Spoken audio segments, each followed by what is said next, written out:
Remember Tamagotchis, little creatures that you have in your pocket or on your desk, and you gotta feed them and play with them and get them little toys, otherwise they get sad or might even die. Tamagotchis are like a very 90s toy that I am just old enough to have witnessed some of them, like just as they were dying out. And Phil behind me here has introduced me to a game called Tablespoon, which wants to create the Tamagotchi experience for your tabletop using miniatures. So today, that's what we'll be checking out. This weird fat mudman, dubbed the Mud Chud by my viewers, he's part of my pile of shame. I picked him up pretty recently at our favorite local game store because he's just he's so sad and kind of cute. And when Phil told me about this game where you create a little miniature pet and you build a diorama for it where it lives inside of that, I immediately thought of the Mud Chud because I think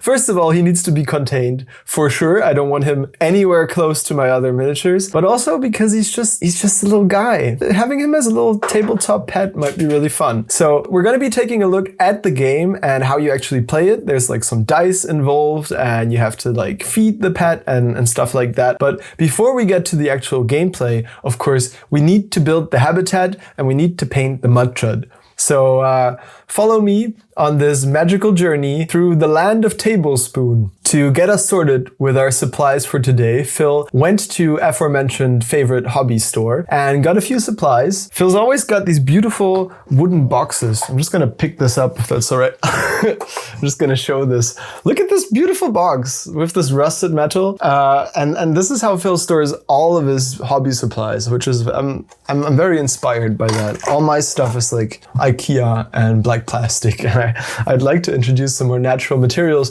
but also I like everything to be uniform. So there's like inside you, there are two wolves. Anyway, Phil has gotten us some grass tufts and some moss and some dirty down paints, which are like special effects paints that will create like a perfect moss or a rust effect. And actually, if you want to show what you're working on right now. This is Phil's little diorama for his one. Look at how pretty that is. All this green is the dirty down moss. It's beautiful. And we're gonna be playing with that. I have built my own diorama and I'll show you how I built that right now. And we're off to the races. Now I hope you're sitting comfortably and you've got a nice cozy drink because it's a bit of a longer one today. To build this diorama, I started with some texture paste and some stones, and then I went into all of my bits boxes, my terrain tins, and I got all of the little bits that I thought would suit a swamp. And then I just put them all in there and I fixed them with some white glue. I also had these wooden piers, these walkways that Phil gave me, and I cut these to match sort of an interesting angle and go over this little water hole that I had created. And then two of these little poles or pillars that are holding these up were missing. And so I decided I was going to add those myself. And to do that, I just used some little pieces of wood that I cut to length, and then I drilled into the walkways to add those. And I think it looks a little bit ramshackle, but that really suits the swamp aesthetic, in my opinion. And it was really fun to do.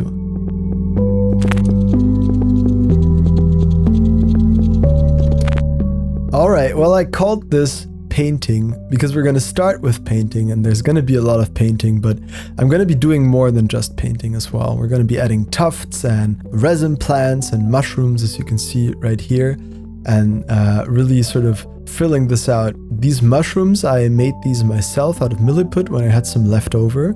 There's a great tutorial by Anna from Gardens of Hecate. You can look that up on her blog. I'll try to remember to put the link in the description. Now with the airbrush, I like to start like terrain stuff with the airbrush. It's just a very useful tool to get into sort of nooks and crannies and paint large surfaces at the same time. You don't have to use an airbrush. You can do this with like sponging or dry brushing. I started with just sort of muted green and brown tones, and I picked out some of these stone details that I had. You're gonna see later on most of this gets covered by like numerous washes, but I didn't want to start out this way.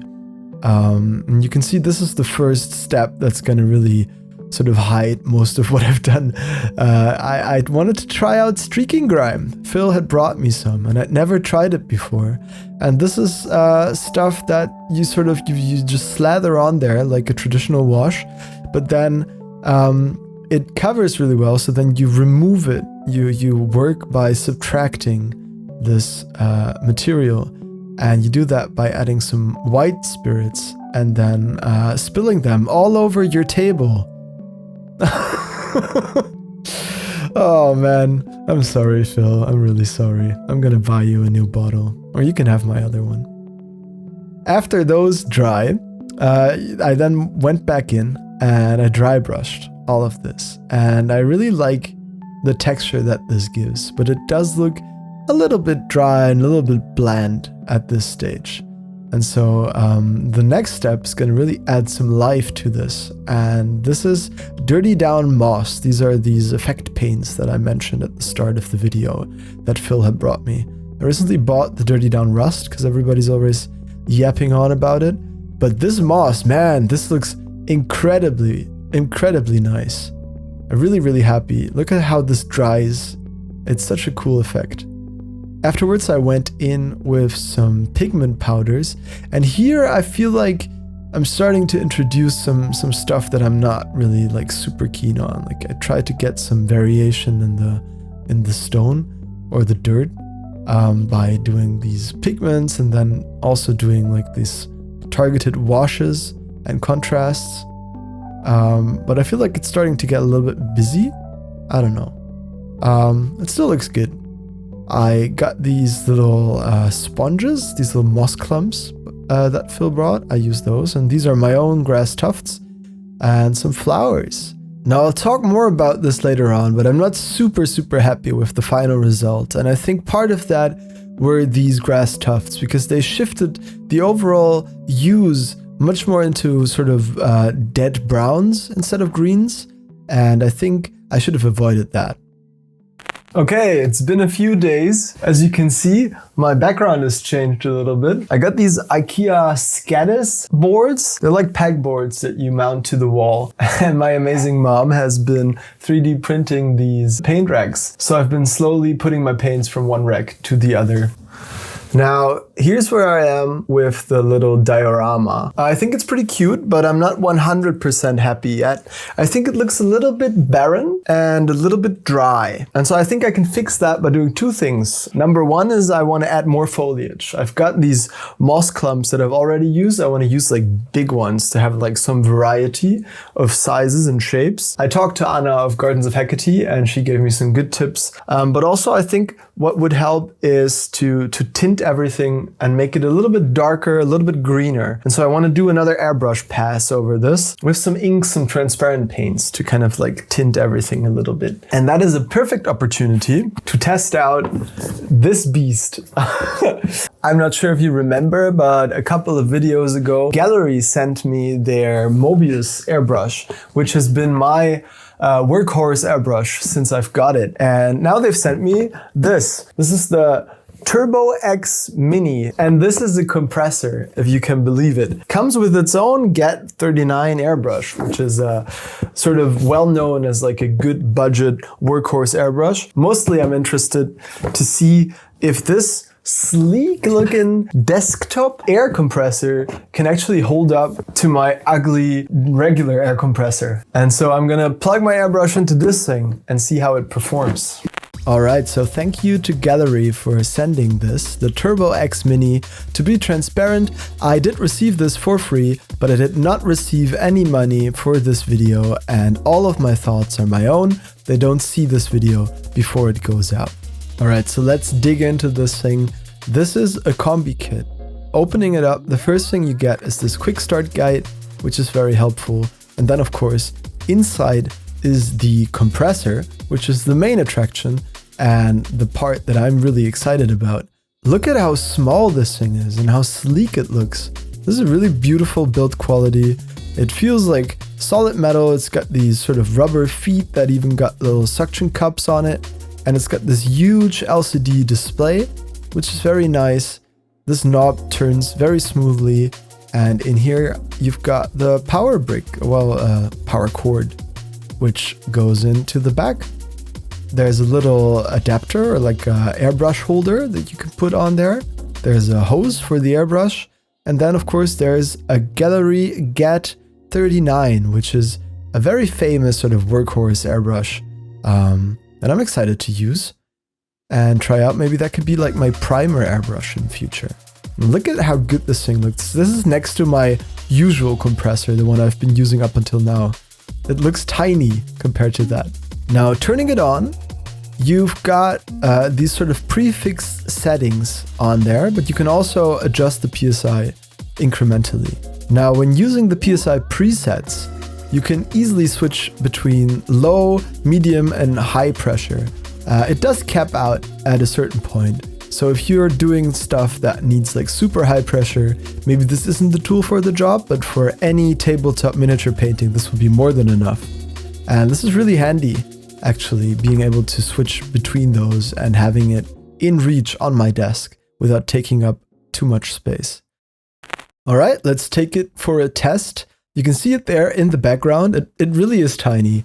And yeah, it works flawlessly. Really surprised. When I got this thing, I didn't think it would really like be up to the task, but this did not have any problems whatsoever during the whole project. So if you want to check out this compressor for yourself, I have a referral link down in the description. And if you use that, I get a little kickback at no extra cost whatsoever to you. And if you use the code Wightstar, you'll get a discount as well. Link is in the description. I really like this thing. If you check it out, let me know what you think. Now back to the painting. As you can see, I did go ahead and add some filters. Basically, I just sprayed some contrast and shade paints, which are transparent, and so they let some of the previous layers through. But I still wasn't super happy after that, and so I went back in and did some acrylic washes. This is the Pro Acryl Black Wash, and then I highlighted all of those little 3D printed plants with some dry brushing, and I did some moss clumps that I put around, and these are these same sort of sponge clumps. Now this is, as I mentioned, one of the tips that Anna gave me, to have some sort of variety in foliage height. And I do really like how this looks. I'm afraid to say later on, I think I'm gonna kind of ruin it a little bit. Maybe not ruin it. It still ends up looking good, but I sort of have multiple steps in this process where I wish I would have stopped. And I think I may have just slightly overworked this piece because it looks really good here. It's very vibrant, and I keep muting those vibrant colors, maybe because I feel like a swamp should be sort of darker and more dingy. But now looking back at it, I really like how it looks right here with those very vivid greens. So maybe I should have just not touched it any further, but I am going to touch it further, and I am also going to make some improvements. So, you know, some some light and some shade, as all good things should be, some yin and some yang. And so some of the good things I'm going to add are these mushrooms. I picked these up at Spiel, and these are made by Gamer's Grass, my favorite tufts company. And yeah, I wanted to try these out. They're really beautiful. They're quite large for 28mm scale, but I do like that it makes them sort of stand out. And I just primed these with the airbrush, and then I did some simple and easy contrast paints over top. Really easy. With these little sculpts like this, or like basing materials, I really like contrast paints for those. Now, as I mentioned, I'm gonna go back into these little bushes that I added in these moss clumps, and I like to just shade the bottom. It helps to create some dimensionality and some differentiation between the different layers, and makes them look a little bit less like sort of scale model bushes and more like they're actually in the scene. It's just adding some shadows. And then once those mushrooms were painted, I glued all of them into the scene, and I really like how the red caps are interacting with the greens. It's a really nice color contrast, and it looks super whimsical and magical and like an enchanted sort of little forest scene. Now, also adding a lot more grass tufts here, and these are a lot more vibrant in green. I think I did feel like it just wasn't vibrant enough, and that's why I also went back in with some of that dirty down moss to just add more greenery. I just wanted this to feel more lush. Painting in those metal details on that wheel, and then I sealed it all in with some white glue. Unfortunately, I used my hairdryer to dry that, and that made the dirty down moss really light. This is just a reaction that it has. It looks sort of like lichen. In some spots I like it, but in most spots it was just way too light. I sort of ruined it with that, and so I went back in with the airbrush, toned it all back down again, and then reapplied a layer of the dirty down moss. But now it's all sort of very matte and dull as a result. Well, you live and you learn. Peeling off the masking tape was super rewarding, and then after sanding the wood a little bit, I applied my first ever wood stain. This was given to me a while ago by my friend Chris, and I just went for it. I really like how this stain looks. First time I stained it, it was a little bit sticky, but I fixed it later on, so you'll just see the first coat here. After that, I drilled some holes into the diorama to add these real plants that I had dried last summer, and these are super fragile. These will just fall apart if you look at them wrong. So not long term, but whatever, it looks great. I'm actually going to try to recreate these turtle colors, and to do that I'm going to use this Goblin Green by Vallejo Game Color, as well as this Fanatics Electric Lime and Hopgrot Hide by Citadel. And the Goblin Green will be my base coat, and then I do a 50-50 mix of the other two colors as a sort of zenithal highlight, followed by a mix that is lighter with more of that lime inside. And then an all-over wash, just a straight up wash with this contrast paint straight from the pot, and this is Plague Bearer Flesh by Citadel. And I make sure that on all of the raised surfaces, I go back in with the brush, reabsorbing that paint while it's still wet. And you have to be sort of quick with this, because I don't want this dark contrast paint to tint those raised details that I spent time putting a zenithal gradient on top of. And as well as the shadows, try to reabsorb it. And when that dries, I go back in with my base layer and clean up some of those little drips and droplets that this guy has got going on. And then it's just traditional layering, making lighter and lighter mixes of my base colors and moving more into that sort of yellowish lime territory and drawing tinier and tinier little lines. I'm not really doing like crazy work here, just trying to accentuate the details that I want you to see, putting a little bit of a recess wash into his mouth and his eyes, and then going back in with that same color to just gently do some manual sort of little shading lines everywhere where there would be ambient occlusion. So where two forms meet and light cannot sort of penetrate in between, you get dark shadows. These are sort of, sometimes they're called contact shadows. And I'm just drawing those in. It's really easy and it establishes good contrast. And then I paint the eyes white and put a little pupil inside, and I do some final highlights with my sort of yellowish off-white color, and then I do a little bit of glazing with a bluish green to get a little bit of a hue shift in there, because we've got a yellow on top and then sort of more of a blue at the bottom. And this all just helps to make it not as boring, right? You don't want your whole model to just be one sort of hue of green, especially because I'm going to be using the Dirty Down Moss to coat the entire base to make him sort of fit in with the swampy diorama feel.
So the diorama build and painting of the little guy is done. I did end up doing a second coat of varnish. Oop. I keep forgetting he's not magnetized. I did end up doing a second coat of varnish on the wood. I think it looks pretty nice now and it's less sticky than before. I think that helped. This swamp diorama, I don't know. I like spent so much time on it. I put so much time into this and I'm just not really entirely happy with it. I think it's too dark and maybe there's just a little bit too much going on. Sometimes less is more, and maybe in my attempt to sort of fix the things that I wasn't happy with, I might have overshot just like a little bit, and it ended up a bit muted. But looking at it on camera here, I think it does look okay. It's certainly nice enough for a little tabletop Tamagotchi. We also went from Mudchut to Boogerman. I'm really happy with how this little guy came out. It was a quick paint job, nothing like super fancy. I didn't go all in. I didn't really go overboard with the paint job, but I'm happy with it. And I think it was effective for what it was. Yeah, he's pretty nice. And inside of his little dark swamp diorama, he certainly pops. So there's only one thing left to do, and that is the part you'd usually do right at the start. And that is to roll a bunch of different stats and get the actual gameplay mechanics for this little guy. So let's do that now.